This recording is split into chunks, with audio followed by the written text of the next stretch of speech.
Hello everybody and welcome back to another episode of Microsoft Flight Simulator 2020, and today we're going to be talking about today's update. There's been quite a few pretty significant changes. So I don't normally do the updates videos.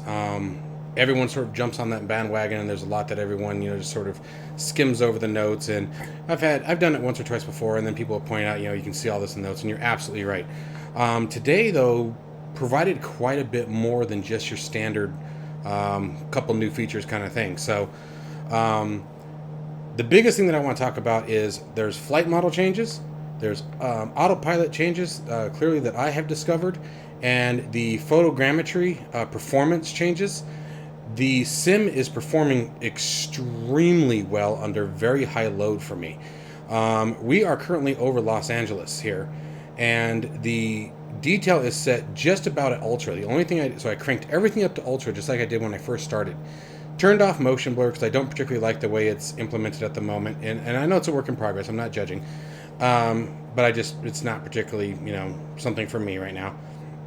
And then I set the terrain level of detail and object level of detail down to 100, because when you set it to ultra it sets up to 200. But other than that, I've left everything as is. Now I don't have a frame rate counter up, and I did that on purpose. I decided I'm not going to do any more performance videos based on FPS. What it comes down to really, guys, when you're doing your settings, and I recommend you guys do the same. You can use FPS as a guide, I guess, but I highly recommend that you ditch the FPS counter and just keep adjusting your settings until it's something that you are happy with, because if you're hyper focused on that FPS counter, you may be missing out actually on performance that you're actually okay with, and you would still enjoy flying. Like, I can guarantee right now I'm probably in the low 30s, maybe or mid 30s, maybe early 40s, and by the way, I have all of my specs down below in the description if you guys want to check that out, as far as my hardware. And then just FYI, I run at 4K resolution, as any of you who have checked out my channel should know. If you have a 4K monitor, you can set my videos to 4K. Anyway, so the things I want to talk about right off the bat is I highly recommend that you guys reset your graphics and start again. Okay, literally turn them, set them down, like I said, to or set them up to ultra or high, or whatever's the sort of peak for your machine, and then work your way back down again. I truly think there was enough change today that it's worth it. A couple things that I did find that came back. There's a little bit more stuttering at the time of scenery load, so when you're loading new areas, you get sort of that jolting again. That's kind of back, but once it's gone, it's very, very smooth and very, very nice. Like I said, my settings are cranked up pretty high. I'm not showing them, and I'm not showing them on purpose. Okay, I want you guys to mess with the settings, crank things up, start working your way down. Okay, render scale is going to be a big one. Make sure you don't go above 100, because it just cranks it for no reason. The benefit when you bring it up is just minimal. So make sure you don't go above 100. You can even go down to 80. Terrain level of detail, object level detail, again, the difference between 100 and 200 is minuscule, and you really only notice it way down at very low altitude. But everything else, play with it, guys. Again, I shut off the motion blur. I do find the motion blur to be extremely taxing as well, and the benefit you get from it, even at low, it wasn't worth it to me. Okay, brings us to, with that talked about, that's going to bring us to our next subject, which is here, the Mooney. The Mooney, for me, for the last few updates, every time I tried to engage the autopilot, bam, I'd crash to the desktop.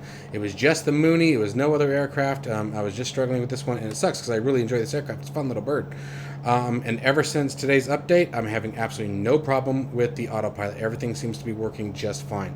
Everything I'm doing right now is based on the autopilot. So that's going to be the next one. Moving from the Mooney, let's talk about flight model in general. Many of the aircraft received pretty significant flight model updates today.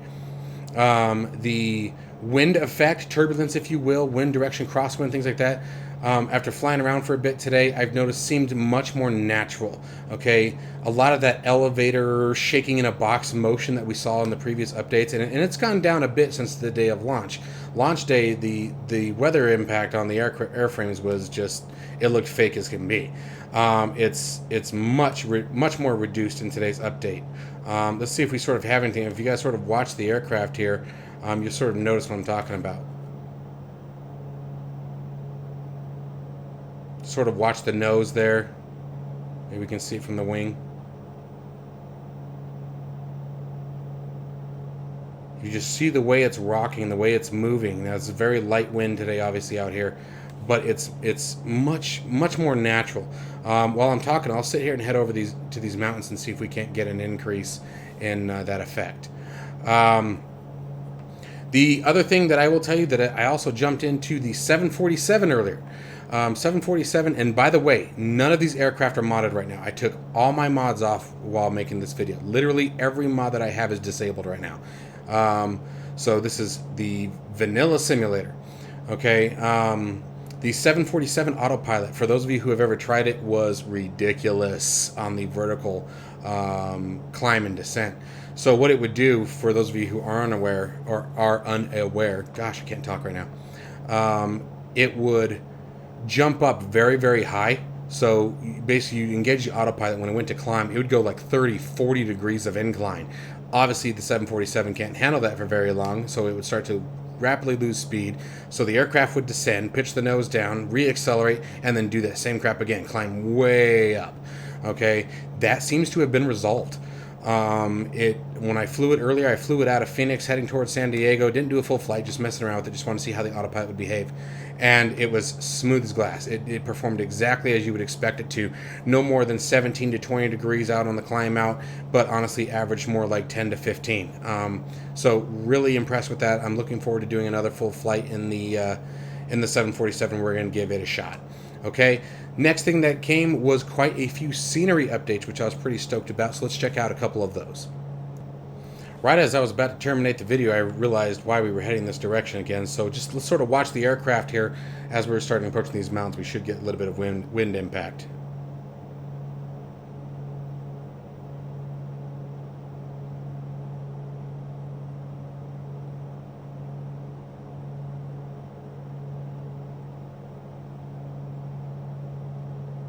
So we got a little bit more, nothing too crazy, but again, you can see, as you guys can see, at least this is my opinion, everything feels a bit more natural today.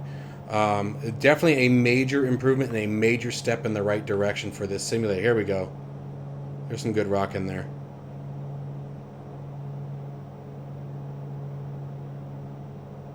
There you go. All right, and so now you're seeing the stuttering that I'm talking about. That we're flying into a part of LA that I've never navigated over before. Well, actually, I guess that's not true. I've been out here before with the airliners. But I don't know how much some of this has changed. I mean, it's not cached, so I definitely don't cache my areas. I probably should, honestly, with as much as I fly to similar places. But anyway, so let's go ahead and move on. Let's talk about some of the scenery changes that I've been really happy with. One in particular brings it to my home. All right, so here we are in Las Vegas, Nevada, coming out of McCarran Airport.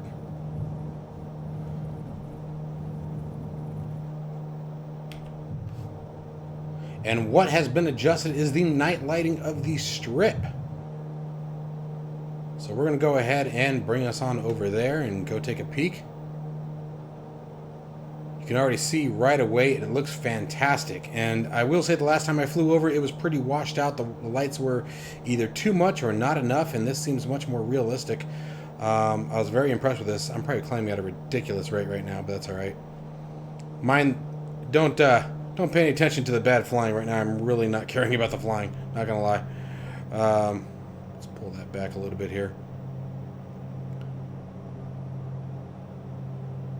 But so anyway, as we see here, here's the Las Vegas Strip right here. Looks absolutely fantastic. And again, you guys can see some stuttering going on here. I haven't flown out of here in quite a while, so some of it makes sense to me.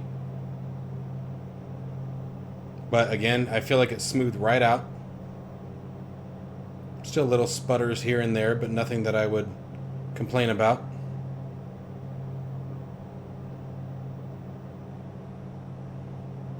Got the hotels down below.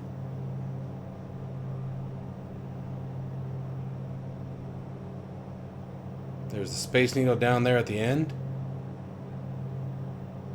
Let's go ahead and bring it around, check out the other side. I know I'm trying to fly a Mooney like a fighter right now, but that's all right.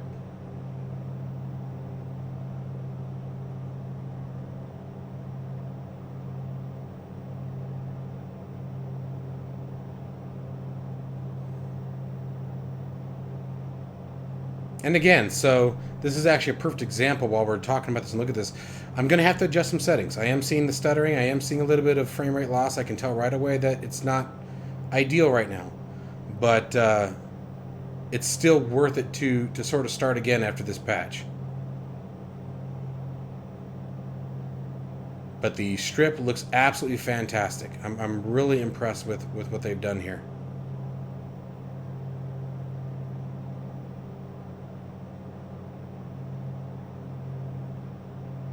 Sort of fly over for a minute, let you guys get a good view here. There's the Bellagio. I wish the fountains would come on. That'd be cool.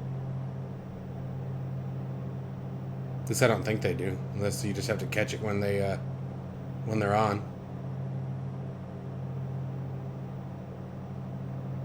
So you got the Bellagio there, New York back there, right there at the end of the wing, Excalibur.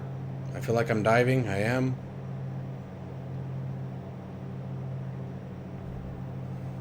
All right, let's sort of move on to the next one. All right, guys, so here we are over Washington, D.C. You can see the Washington Memorial or Monument out there to the left here, and we also have the White House just in front of it, which we'll go over and take a peek at. I want to stress that once again, this is another one that used to crush me, absolutely crush me, as far as the performance.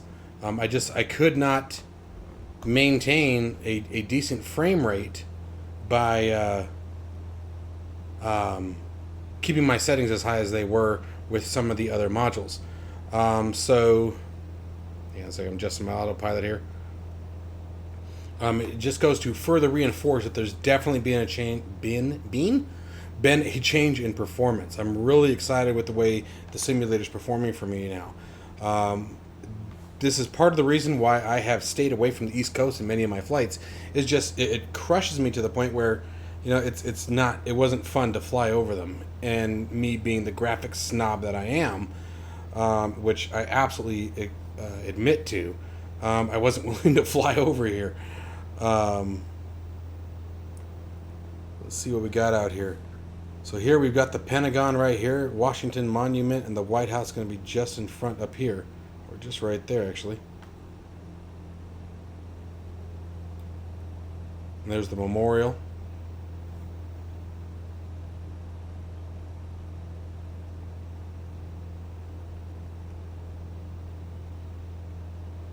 But this performance is just fantastic. By the way, you guys ever want a really cool approach, land right here. This is KDCA, Reagan, I believe it is. And if I was flying this correctly, I actually wouldn't be able to fly where I'm flying right now. It's restricted airspace. So you actually have to fly, you have to follow the water line, and at the very last second make the turn and be at the proper altitude. You turn right about here where you're flying right over here and then make your touchdown. So you have to manage your altitude just perfectly almost, and you have to navigate through the water, the river. It's really cool. Potomac River, I think it's called. So anyway, there's our memorial, and there's the White House. So that was, again, another thing that was updated today. Again, the trees and foliage are just ridiculous somewhere. The auto gen for the vegetation really needs to be adjusted next. But I'm not complaining. I'm not trying to complain. It's really amazing stuff. So anyways, this brings us to our final one that I'm going to show you today, which brings it back to my home of Tucson. Alright, so here we are flying just over Davis-Monthan Air Force Base in Tucson, Arizona, my hometown. And if you guys are interested in checking out the storage yard, it is the either first or second largest in the world for aircraft storage. And it has to do with our climate. Arizona has, or Tucson specifically, has one of the most perfect climates for it. The weather stays the same pretty much year round. It's relatively dry, not a lot of humidity or salt in the air that damages the aircraft. And most of these aircraft, so you actually got two things. A lot of people make the mistake of calling the whole thing a graveyard.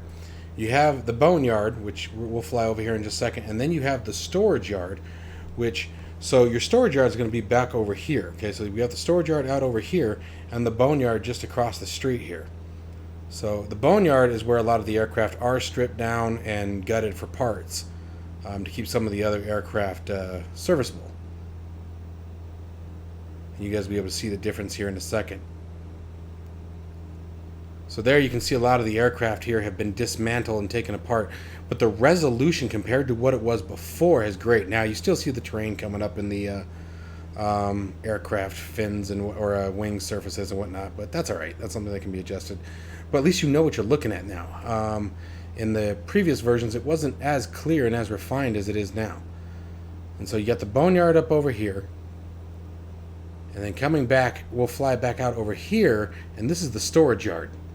Okay, and like I said, I think a lot of these aircraft, if I remember correctly, I think it's like a 48-hour turnaround time that these aircraft can be airborne again. Maybe less, maybe more, give or take. It's been a while since I've looked it up. I have to look it up again. But you can actually see all the little white caps all over the engine nacelles and the forward avionics. Those are, it's a mothball. So it's to protect the aircraft against the elements. That way they can be serviced again.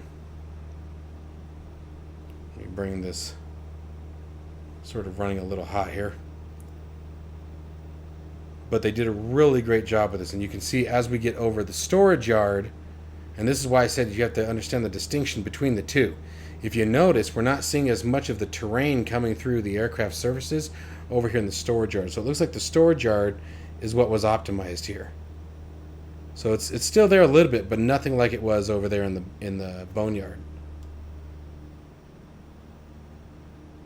But it's a really neat thing to fly over. My father and I actually got to fly over it a couple times. You can they'll let you do it. You just have to make sure you request the clearance since you're entering military airspace.